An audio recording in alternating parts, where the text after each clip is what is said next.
Hey, welcome to coinhub.news daily, where I discuss the top crypto news from around the world as picked by you. Links to the articles and timestamps are below in the description. Please like, comment, and subscribe. It really helps me out. My name is Suda, and here are today's topics.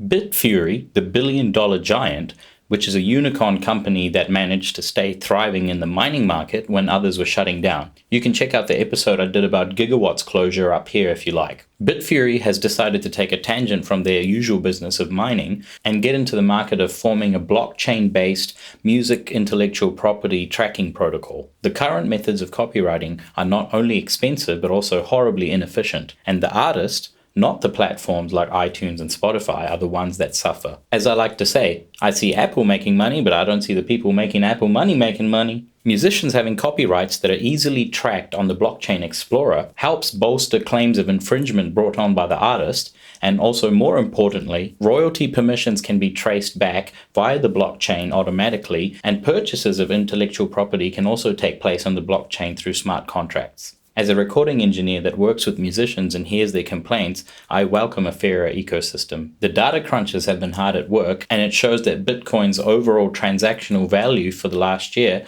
totaled to around $3.8 trillion.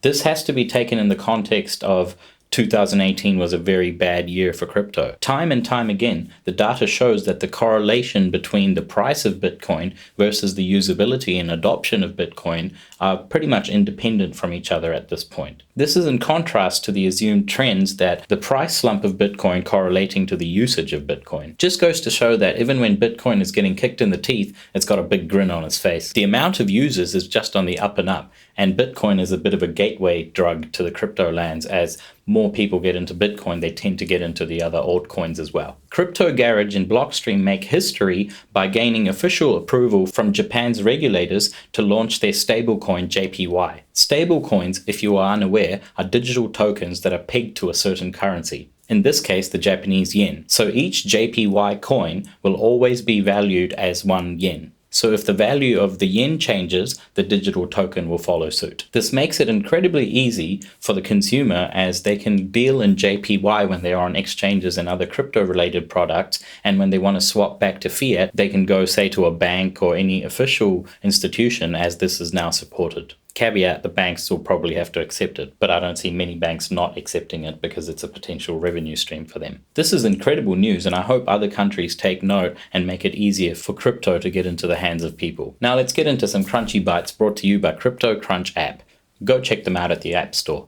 John McAfee, whose controversies seem to have no bounds, has released yet another one of his bizarre videos from the deck of his boat, claiming that he's going to war with the IRS, while also admitting that he hasn't paid taxes for over 8 years, so it was kind of a showing the fingers to the IRS kind of video, basically saying, "Come and get me," and he's no stranger to being pursued by the law and also getting away with it subsequently. John McAfee is like the Charlie Sheen of crypto world, and you probably know of this, but he's made a weird bet saying that if Bitcoin doesn't reach $1 million in a couple of years, he's going to eat his own schlong. Maybe this is one time John should be a little bit afraid.